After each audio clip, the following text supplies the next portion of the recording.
everyone, I hope you're being busy learners at home. I've come to read you a story today. It is The Troll by Julia Donaldson. The Troll. There was once a troll who lived under a bridge. That's where trolls are supposed to live.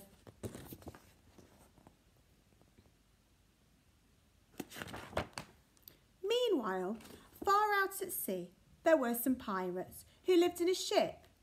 That's where pirates are supposed to live.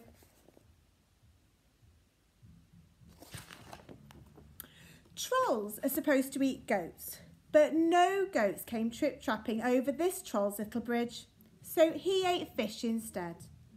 But one morning he heard a faint noise on his bridge. Up he popped, and he said what trolls are supposed to say, which is, "Who's that trip-trapping over my bridge?" "I'm not trip-trapping, I'm scuttling," said a tiny black creature, "and I'm a spider." "Oh, bother, I thought you were a goat," said the troll. "No, goats have fur," said the spider. "Never mind, I'll eat you anyway," said the troll. "You'll make a nice change from fish."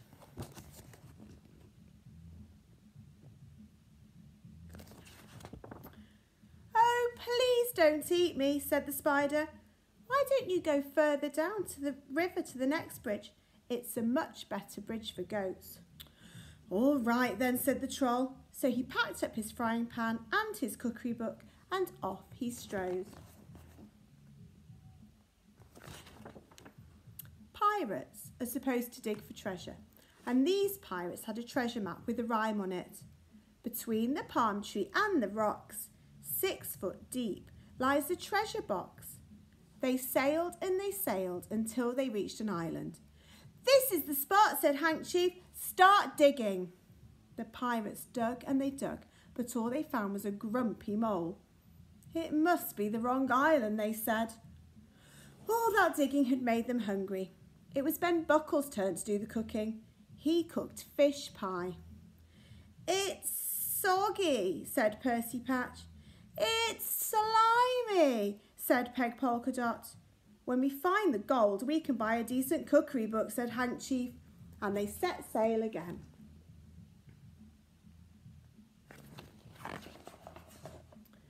The troll was sitting under his new middle-sized bridge, reading his cookery book.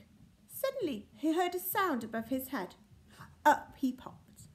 "Who's that trip-trapping over my bridge?" he roared. "I'm not trip-trapping, I'm pattering," said the furry creature, "and I'm a mouse." "Oh, bother, I thought you were a goat," said the troll. "No, goats have longer ears," said the mouse. "Never mind, I'll eat you anyway," said the troll. "I'm getting sick of fish." "Oh, please don't eat me," said the mouse. "Why don't you go to the next bridge? There are goats trip-trapping over that one all the time." "Very well," said the troll, and he packed up his things again and off he strode. Meanwhile, the pirates had discovered another island. They dug and they dug, but all they found was a rusty old bucket with a crab in it.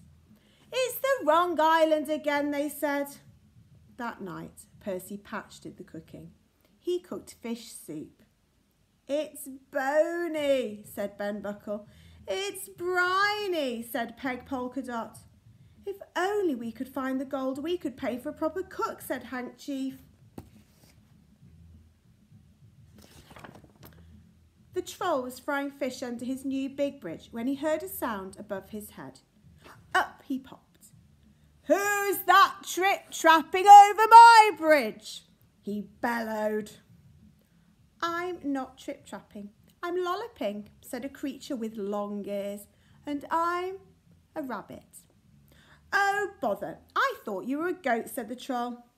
"No, goats have hooves," said the rabbit. "Never mind, I'll eat you anyway," said the troll.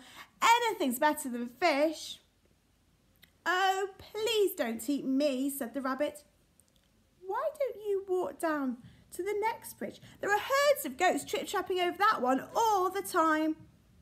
"Are you sure?" asked the troll. Once again he packed up and off he strode. Meanwhile, the pirates were digging on a new island. They dug and they dug, but all they found was an old Wellington boot with a nest of centipedes in it. "We'll never find the right island," they said. That night, it was Peg Polkadot's turn to do the cooking. She cooked fish cakes. "They're sticky," said Ben Buckle. "They're sandy," said Percy Patch.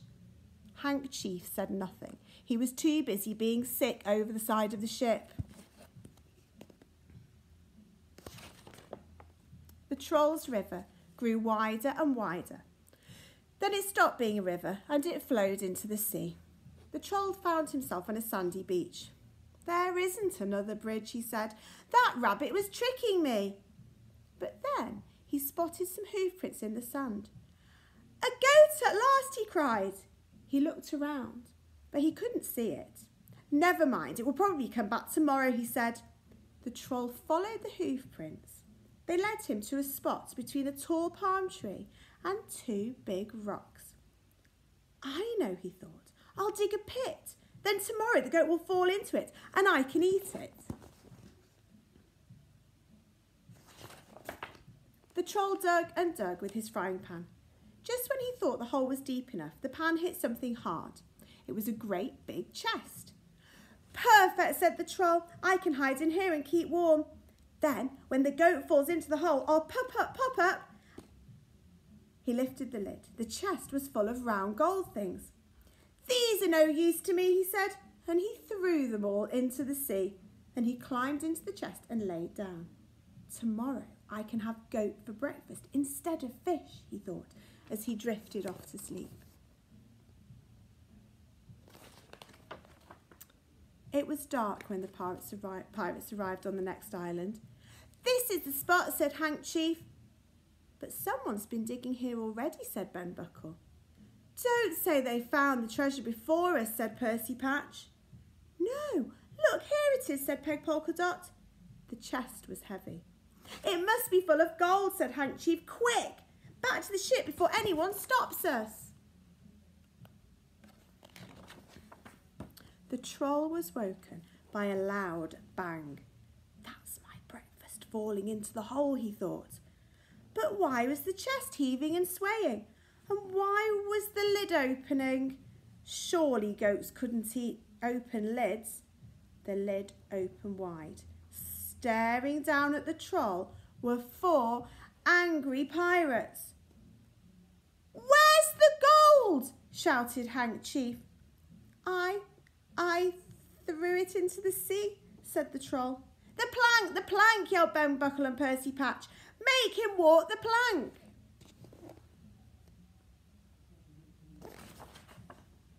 The next second, the pirates were pushing him onto it. "Who's that trip-trapping over my plank?" jeered Hank Chief.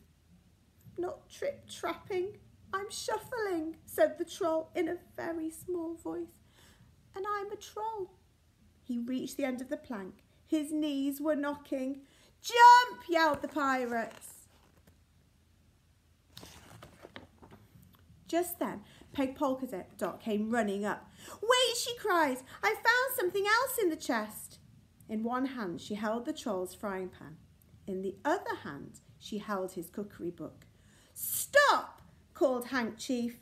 He looked at the Troll in a new way. "Can you cook?" he said. "Yes," said the Troll.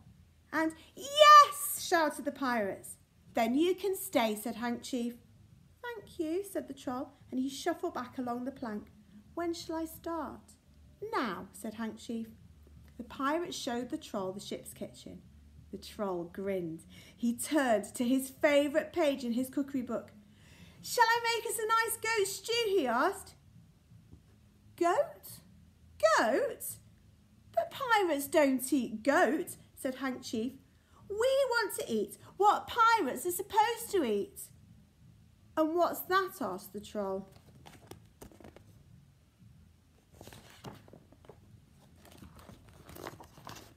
"Fish," said the Pirate Chief.